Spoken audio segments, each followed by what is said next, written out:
कण कण में भगवान है और जर्रे जर्रे में खुदा है।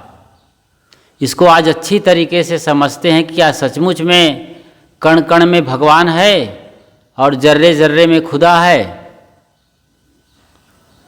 हर परंपरा या मत मज़हब जो अपने आप को धर्म कहती है, उनके अपने भगवान हैं, ईश्वर हैं, गॉड हैं, सुप्रीम पावर है। तो इस्लाम की जो परंपरा है, जो कि 1400 साल पुरानी परंपरा है, उनका कहना है कि जर्रे जर्रे में खुदा है। वही बात हिंदुओं की परंपरा में कहा जा रहा है कि कण कण में भगवान है। जर्रे जर्रे और कण कण का एक ही मतलब है कि इस ब्रह्मांड के हर हिस्से में, हर कोने में, छोटे छोटे हिस्से में, जिसे वो कण कण और जर्रे जर्रे कह रहे हैं, वहाँ भगवान का वास है। अब सोचिए जरा, और बिल्कुल सही बात है ये। बहुत गहरे में सोचेंगे समझेंगे तब स्थूल रूप से सही नहीं मालूम पड़ती है। जो वैज्ञानिक दृष्टिकोण वाले पंथ हैं, जैसे कि कबीर पंथ, जहाँ पर पारक सिद्धांत है, वहाँ तो भगवान की अवधारणा ही नहीं है। भगवान, ईश्वर, गॉड, अल्लाह, लॉर्ड, पैगंबर, इसकी कोई कल्पना तक नहीं है। लेकिन बाकी लोग जो इस सृष्टि के निर्माता को मानते हैं, उनका कहना है कि किसी ने सृष्टि बनाया, पहले सृष्टि थी ही नहीं, जगत था ही नहीं, तो जगत बनाया, पेड़, पहाड़, नदी, पर्वत, चांद, सितारे, फिर बाद में एकदम छोटे छोटे जीव बने, जैसे जल में आँख से ले देकर दिखाई देने वाले एक कोसी अमीबा, पैरामीशियम, फिर मछलियाँ बनी, बाद में डायनासोर जैसे जानवर बने ज़मीन पर, और बंदर वगैरह, फिर उसी बंदर से कहते हैं कि आदमी का निर्माण हुआ, विकसित रूप में वही बंदर आदमी हो गए। वो डार्विन के विकासवाद के तहत आप देखे होंगे या जानते होंगे, कहीं ना कहीं फोटो में इन चीज़ों को, या दर्शन शास्त्र में पढ़े होंगे। तो ये भगवान की जो मान्यता है, जिसे वो ईश्वर, परमेश्वर, ईश्वर और भगवान, गॉड और लॉर्ड, खुदा और अल्लाह के नाम से जानते हैं, तो आज हम बहुत बारीकी से देखते और समझते हैं कि सचमुच में ईश्वर और भगवान, या उनके अनुसार सुप्रीम पावर, कण कण में समाया हुआ है। हिंदुओं में एक मान्यता है, उनका कहना है कि ईश्वर अंश जीव अविनाशी। गोस्वामी तुलसीदास जी महाराज की ये पंक्ति रामायण की, ईश्वर अंश जीव अविनाशी। ईश्वर का अंश है और ये जीव अविनाशी है, मतलब ईश्वर कोई है। अभी भी लोग जो मिलते हैं साधारण तौर पर, जो अभी धर्म के क्षेत्र में 70 साल 80 साल से पुराने लोग हैं, या नए नए लोग जो शामिल हो रहे हैं, वो सब यही पूछते हैं कि गुरुजी, ये दुनिया को किसने बनाया होगा? वो भगवान कहाँ है? कैसे बनाया इतनी बड़ी दुनिया? तो दुनिया को देख के बहुत बड़े बड़े सवाल पैदा होते हैं।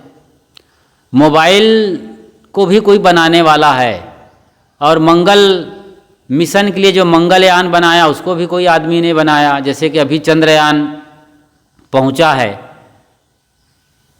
चंदा के साउथ पोल पर, उसे भी इसरो के तमाम वैज्ञानिकों ने बनाया है, जिसके लीडर हैं एस सोमनाथ, और उसमें कई माँ बहनें भी शामिल हैं।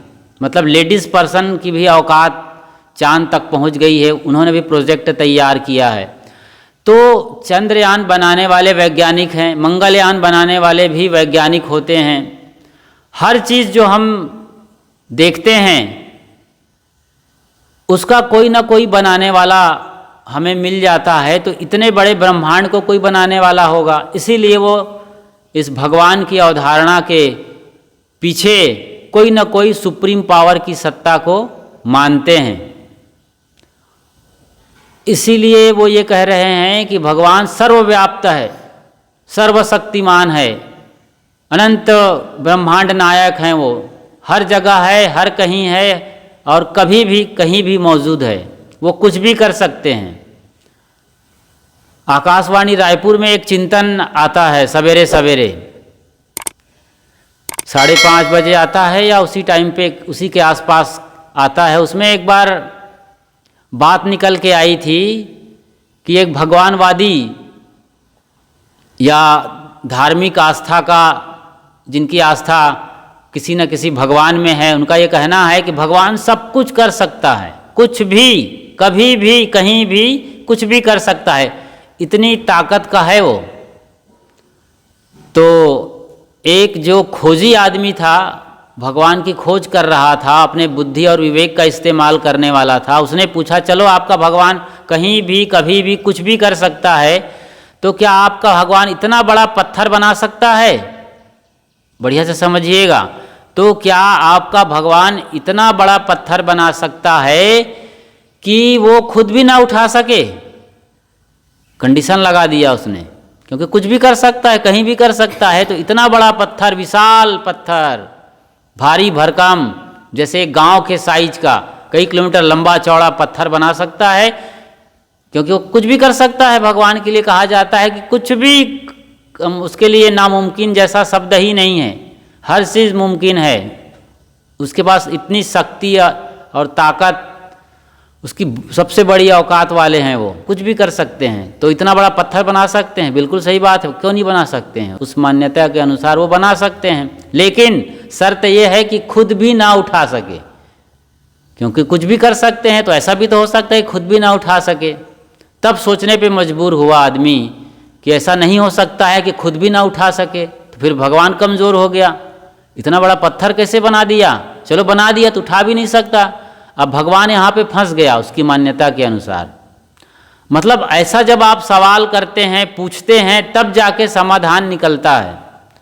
और जो परंपरा कह रही है, जो गुरु बोल रहे हैं, जो आपका ग्रंथ बोल रहा है, उसके अनुसार से आप मानते रहते हो तो कोई सोचने की ज़रूरत नहीं है। फिर आपको एक मोतियाबिंद हो गया है, कुछ दिखता ही नहीं है, या जो दिखता है वही सच है, आप साफ साफ नहीं देख पा रहे हो सत्य को।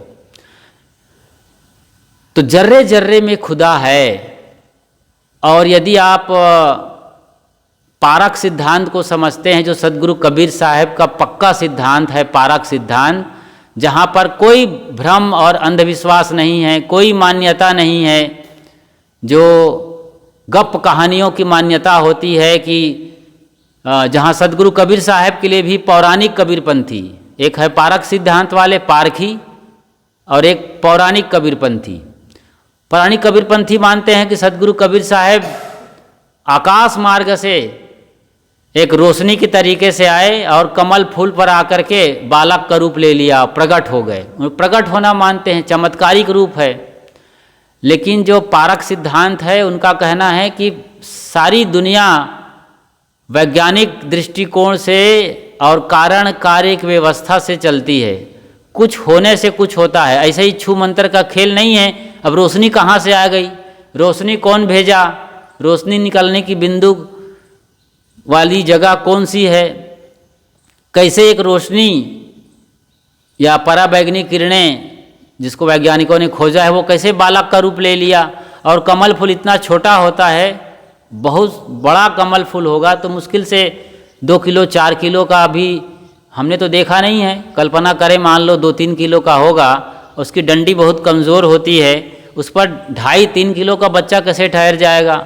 कबीर साहब एकदम मोटा ताज़े बुलंद दिखाई दे रहे हैं, 5 किलो के, कैसे ठहरेगा? मतलब बिना बुद्धि विवेक विचार के आप मानते चले जाओ तो आपके लिए सब सच है, कुछ भी संभव है।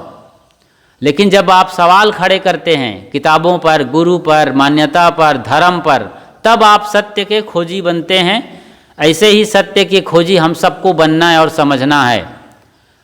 अब कण कण में भगवान है, इसका मतलब क्या होता है? आपने सदगुरु अभिलाष साहब को अच्छे से सुना होगा, या फिर उनकी किताबों को पढ़े होंगे, या जो बड़े बड़े वैज्ञानिक दृष्टिकोण के दर्शन शास्त्री हुए हैं, जैसे कनाद और कपिल जैसे बड़े बड़े नाम हैं हमारे देश के, ये शुरू के महर्षि हैं, बुद्ध महावीर के पहले भी ये हुए हैं, उनके दृष्टिकोण को देखें तो कण कण में भगवान का मतलब क्या हुआ?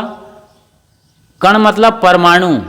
जैसे हम गुलाल को उड़ा दें तो एक आखिरी जो पार्टिकल मिलेगा, एक बूंद जो हमारे कपड़े पे दिखाई देगा या ज़मीन या कहीं साफ जगह पर, उसे ही परमाणु कहते हैं। या फिर आटा के जो आखिरी कण है वही परमाणु है। परमाणु हालांकि उनसे भी छोटा होता है, जो हमारी आँखों से नहीं दिखता। इलेक्ट्रॉन, प्रोटॉन, न्यूट्रॉन, उसको भी तोड़ देते हैं, पॉजिट्रॉन 1 2 3 कर देते हैं, उसको भी तोड़ा जा सकता है। लेकिन एक ऐसा परमाणु जिसको और तोड़ा नहीं जा सकता, वहाँ तक अभी वैज्ञानिक पहुँचे नहीं हैं, उसमें भी भगवान है। अब भगवान कोई ऐसा शरीरधारी नहीं है कि बंदूकधारी है या गदाधारी है या फिर धनुष बाणधारी है, चक्रधारी है, सुदर्शनधारी है, जैसे कि मान्यता है हिंदू परंपरा में। और मुसलमानों की परंपरा में है कि आदम हुए, उसी आदम से पूरा ये संसार बना है, और आदमी उसी शब्द से आया है, आदम से आदमी। तो आदम सबसे पहला हुआ। हिंदुओं में परंपरा में ये मान्यता है कि सबसे पहले ब्रह्मा हुए, फिर उसी ब्रह्मा ने सृष्टि किया और ये सारा कुछ बन गया, हम उसी के संतान हैं। इसीलिए इसको ब्रह्मांड कहते हैं। जो यूनिवर्स है, जो रात में हम देखते हैं, जिसको गैलेक्सी कहते हैं, धुआं जैसा, उसमें जाएंगे यदि कहीं संभव हुआ, अभी चंद्रयान पहुंचा है, आने वाले दिनों में गगनयान पहुंचेगा, फिर अंतरिक्षयान, अंतरिक्ष स्टेशन भी बना दिए गए हैं। अंतरिक्षयान में अभी भी लोग बैठे हैं। 6 महीने के लिए यूरोप के और अमेरिका के 6 बंदे पहुंच चुके हैं, जो वैज्ञानिक हैं, अंतरिक्ष यात्री हैं। हमारे देश के राकेश शर्मा भी अंतरिक्ष यात्री थे, वो भी घूम कर वापस आए थे नासा के विमान में बैठकर। उसके बाद ये कल्पना चावला गई थी, दुर्भाग्यजनक ढंग से वो वापस लौटते लौटते शहीद हो गई थी। और एक और हैं सुनीता विलियम्स, जो गुजरात की हैं, वो जब गई थी नासा के जरिए, वो तो नासा में ही काम करती है, अमेरिका में ही रहती है, तो वो जब गई थी अंतरिक्ष यात्रा के लिए, तो गणेश भगवान लेकर गई थी। मतलब गणेश भगवान इतनी बड़ी छोटी सी मूर्ति अपने यान में लगा ली थी या अपने सामने आसपास। तो उनकी अपनी आस्था है, उनकी सोच है। अभी जो चंद्रयान बनाया है एस सोमनाथ जी, उनका भी कहना है कि मैं भी स्पिरिचुअल आदमी हूँ, मंदिर भी जाता हूँ, मेरी भी आस्था है, भक्ति है, श्रद्धा है, और ये बुरी नहीं है। आस्था, भक्ति, श्रद्धा, समर्पण, पूजा, प्रार्थना करना शुरुआती दौर में अच्छी बात है, क्योंकि शुरू यहीं से होती है। इसमें जरा भी बुराई नहीं है, जरा भी गलती नहीं है। लेकिन धीरे धीरे उसे समझना चाहिए, विवेक विचार भी करना चाहिए और आगे खोज करनी चाहिए। जैसे हमको मंदिर में जाना है, पहाड़ पर 100 सीढ़ी है। कल्पना करिए आप चंडी देवी पहुंच गए हरिद्वार, या वैष्णव देवी पहुंच गए वहाँ जम्मू कश्मीर, या बमलेश्वरी पहुंच गए डोंगरगढ़, तो ऐसे नहीं पहुंच जाएंगे। पहली सीढ़ी पर पहला कदम रखेंगे, फिर दूसरा कदम दूसरी सीढ़ी पर, तब 99 कदम रखेंगे, तब 100वीं सीढ़ी पर जाएंगे, तब वहाँ पर मंदिर दिखाई देगा। लेकिन धार्मिक क्षेत्र में लोग क्या कर रहे हैं, पहली सीढ़ी को ही लगातार रगड़ रहे हैं, धो रहे हैं, पोंछ रहे हैं, उसी में सारा जीवन लगा दिए। दूसरी सीढ़ी पर जाना ही नहीं चाहते, न विवेक करना चाहते हैं, न विचार करना चाहते हैं। जो बुद्धि हमें मिली है विवेक विचार करने के लिए, इंटेलिजेंसी पावर, जो हमें जानवरों से अलग करती है, मतलब पशुओं से हमें अलग बनाती है, अलग दिखाती है, अलग क्षमता, उसका कोई इस्तेमाल नहीं कर रहा है आज। 99% धार्मिक जो मान्यता है, पहली सीढ़ी है, ए फॉर एप्पल है, उसी नर्सरी क्लास में ही अटके 90 साल को, नर्सरी से लेके 90 साल तक की ज़िंदगी को ख़त्म कर देते हैं, कहीं नहीं पहुंचते हैं। जबकि विवेक विचार पारक सिद्धांत ये कहता है कि खोज शुरू करो। अब देखो हम खोज रहे हैं यहाँ पर कि कण कण में भगवान कैसे है। वो कहते सही हैं लेकिन समझते नहीं हैं। तो मैं कह रहा था कि कण कण में भगवान, मतलब ये नहीं है कि जैसे कि मंदिर में मूर्ति है वैसा कोई भगवान उस कण में बैठा होगा। अभी मेला में जाएंगे, किसी धार्मिक सेंटर में या मंदिर के आसपास या कोई भी मेला, बड़े से बड़े मेला में भारत में आपको मिल जाएंगे कि चावल में हम गणेश की मूर्ति बना रहे हैं। चावल के दाने पर, एक चावल पर आपका पूरा नाम लिख देंगे सर नेम सहित, ये उनकी महिमा है, अभ्यास है, लिख देते हैं। तो क्या ऐसे ही कण में, परमाणु में क्या कोई भगवान बैठा है? बिल्कुल बैठा है, दिखाई नहीं देता है। लेकिन ऐसा कोई शरीरधारी नहीं है कि उसको आप खिलाओगे तो वो खाएगा, पानी पिएगा या बात करेगा। वो परमाणु वाला भगवान, वो भगवान क्या है? वो भगवान है यूनिवर्सल लॉ, जिसको गुरुदेव जी कहते थे नियम ही ईश्वर है। वही नियम सब जगह समाया हुआ है, उसके बिना पत्ता भी नहीं हिलता है। लोग तो कहते हैं भगवान के बिना पत्ता नहीं हिलता है, ठीक है, कुछ भी नहीं होता मतलब। लेकिन वो उनका भगवान क्या है?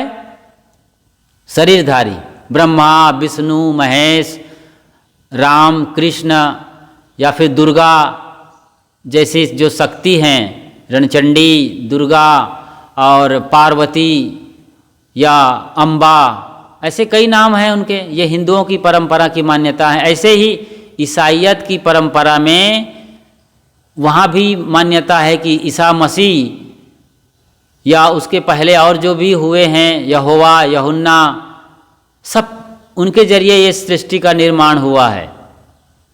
तो हर परंपरा में आप जानते हैं कि ईसाइयत की परंपरा केवल 2000 साल पुरानी है, लगभग अब 2500 साल कह सकते हैं। इस्लाम 1400 साल से है। और हिंदुओं की परंपरा को आप देखिए तो सनातन कहते हैं। तो रंग रूप बदलते हुए ये काफ़ी पुराना है, इतना तो सही है। और यहाँ हज़ारों की तादाद में देवता है, जो जिसकी बात जब आती है तो 33 करोड़ बताते हैं। अब जर्रे जर्रे में खुदा है और कण कण में भगवान है, इसको आसानी से समझते हैं ताकि हम लोग पूछें तो बता भी सकें और खुद भी उसके पहले अच्छी तरीके से समझ जाएं। क्योंकि ये लोग बहुत सवाल करते हैं, कण कण में भगवान है, जर्रे जर्रे में खुदा है, तो फिर थूकेंगे कहाँ हम? तो भगवान पर थूकना हो गया। पेशाब गए मतलब थूकना मूतना भगवान पे हो रहा है। सोचिए जरा, ऐसा कहीं अच्छा लगेगा? सब जगह भगवान है तो फिर आप टट्टी मैदान कहाँ जाएंगे? मतलब इतना गंदा काम भी भगवान के ऊपर कर रहे हो। ये जब आप सवाल पूछेंगे तो उनका दिमाग बंद हो जाता है।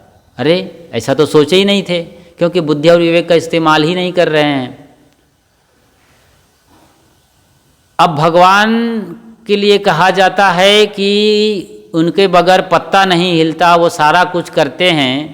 चलो मान लेते हैं उनके बगैर पत्ता नहीं हिलता है, लेकिन उनसे पूछा जाए कि आतंकवादी मस्जिद और मंदिर में आके जो मशीन गन से हजारों लोगों को भून देते हैं तो पत्ता नहीं हिलता, तो मशीन गन कैसे हिल गया?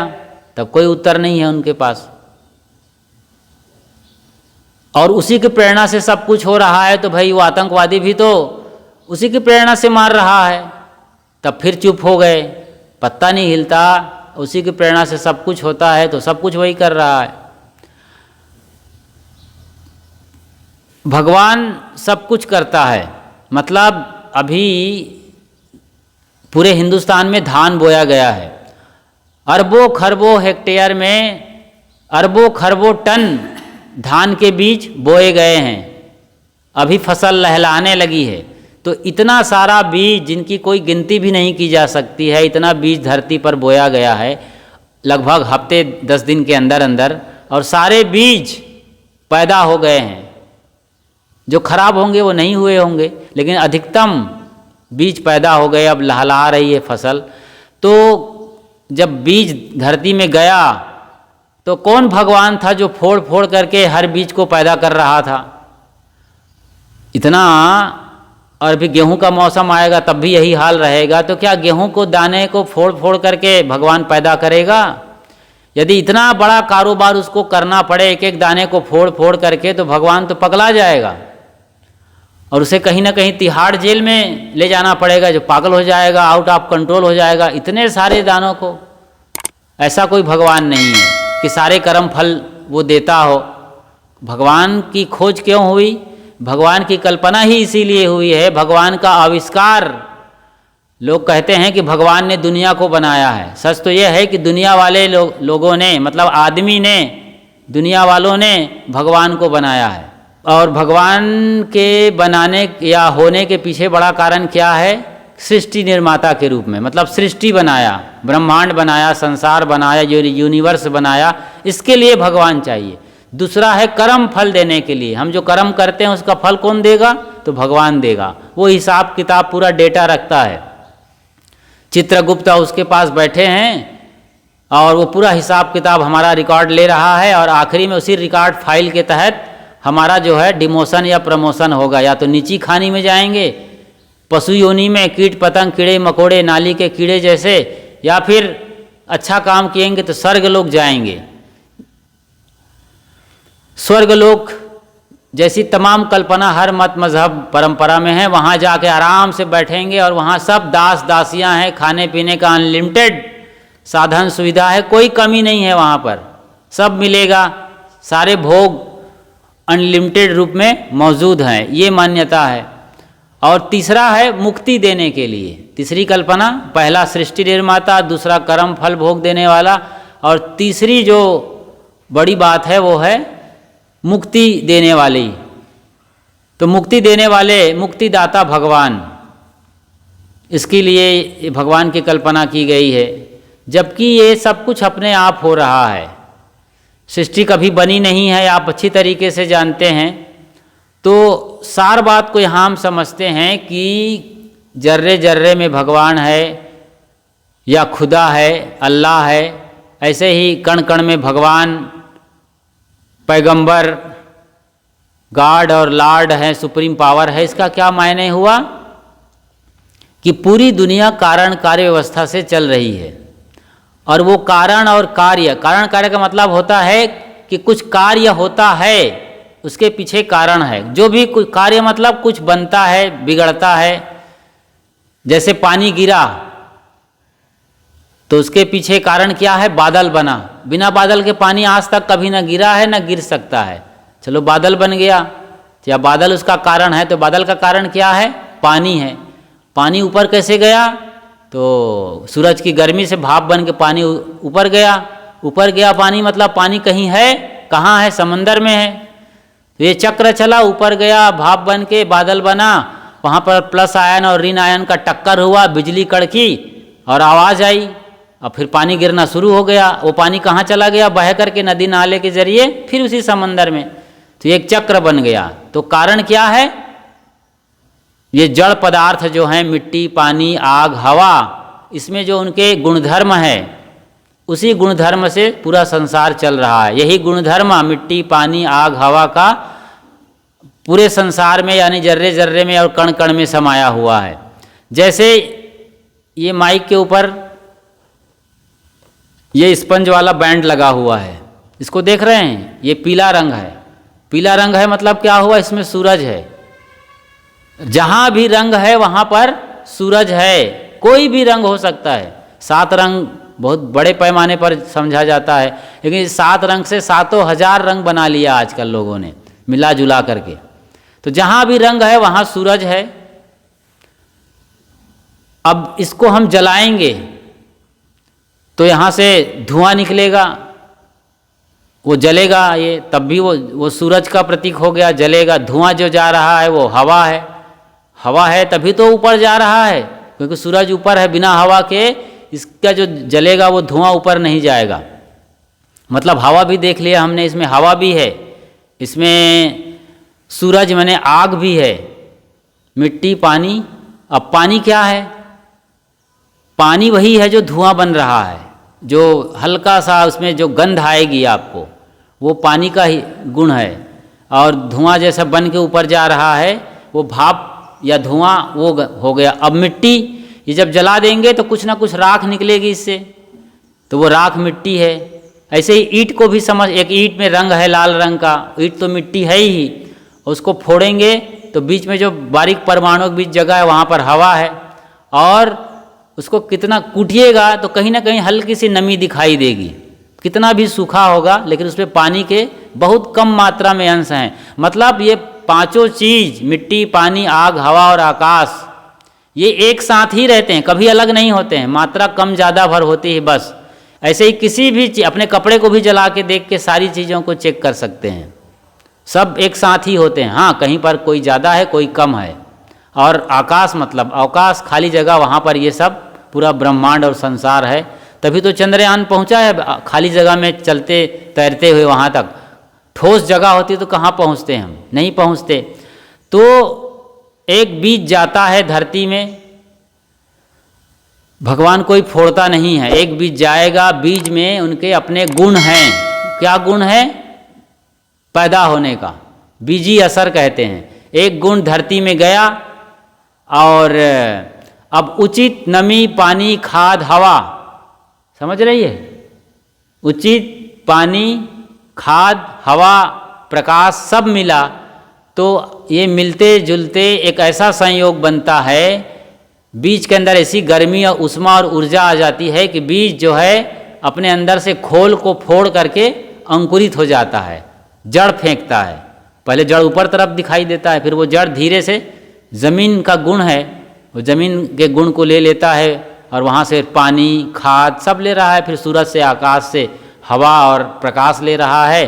फिर वही बीज जड़ को नीचे गड़ाता चला जाता है और ऊपर पत्ती फेंकता चला जाता है और धीरे से एक बड़ा विशाल वृक्ष हो जाता है, बरगद जैसा, जिसके दाने सरसों के दाने से भी छोटा है। वो कितना बड़ा विशाल बरगद बन जाता है। ये गुण प्रकृति का है और ये सब जगह है। मिट्टी में बांधने का गुण है, कहीं भी पानी गिरेगा तो जब पानी बारिश खत्म होगा तो मिट्टी बंध जाएगी वहाँ पर, मतलब टाइट हो जाएगी, धूल गर्दा चिपक करके इकट्ठा हो जाएगा। ये गुण है। ये गुण इसीलिए कहा जाता है कि कण कण में भगवान है। अब लोग मोटी बुद्धि के होते हैं या स्थूल समझ के हैं या गहरे में जाना नहीं चाहते हैं, समझना नहीं चाहते हैं धर्म और अध्यात्म को, सत्य को, इसीलिए वहीं अटके रहते हैं पहली सीढ़ी में। उनका कोई दोष नहीं है बहुत बड़ा, पहली सीढ़ी में ही वो नर्सरी क्लास में पढ़ते पढ़ते ए फॉर एप्पल का रट्टा मारते, का माने कबूतर को गाते गाते ही मर जाते हैं। ना वो कभी दूसरी क्लास में पहुंचते हैं, ना तीसरी, कोई होता है तीसरी चौथी तक जाते हैं, कोई कॉलेज तक नहीं पहुंचता है, कोई कॉलेज से भी बाहर हो करके परम ज्ञान है जो संतों का, बुद्ध, महावीर, कबीर का, वो ज्ञान पर तो कोई बिरले बिरले पहुंचते हैं, करोड़ों में कोई बिरला बिरला। बाकी सब पोथी पुराण के चक्कर में वही ए फॉर एप्पल में अटके हुए हैं।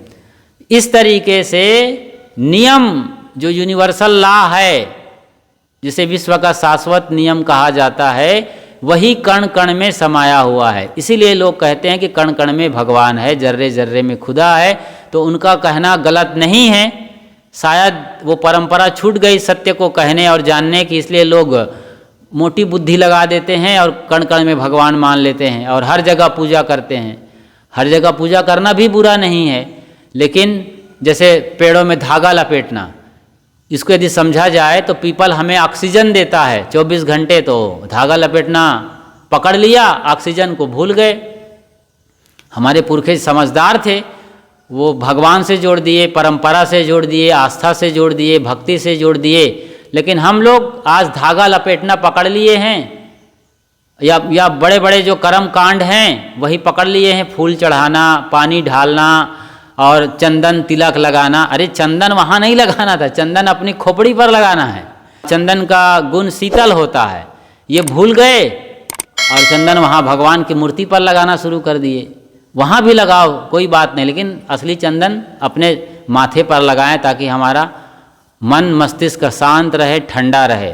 तो इस तरीके से जब हम समझते हैं किसी भी मान्यता को, धारणा को, तब सच्चाई निकल के आती है और इसी तरीके से समझकर, समझाकर हम अपने कल्याण के रास्ते को सही कर सकते हैं।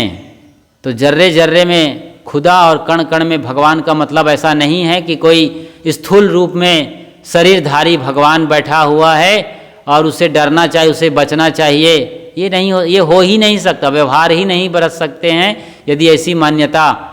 इसीलिए लोगों ने उसे मंदिर में रख दिया। चलो वही एक जगह रख देते हैं, कण कण का मतलब मंदिर में रख दो, वहीं जा कर के लोग पूजा आरती करें और बाकी ज़मीन जगह पर अपना जो है अन्य व्यवहार बरतें, जैसे खेत जुताई करना है, फसल लगाना है और बाकी अपना शारीरिक व्यवहार करना है, जो भी है।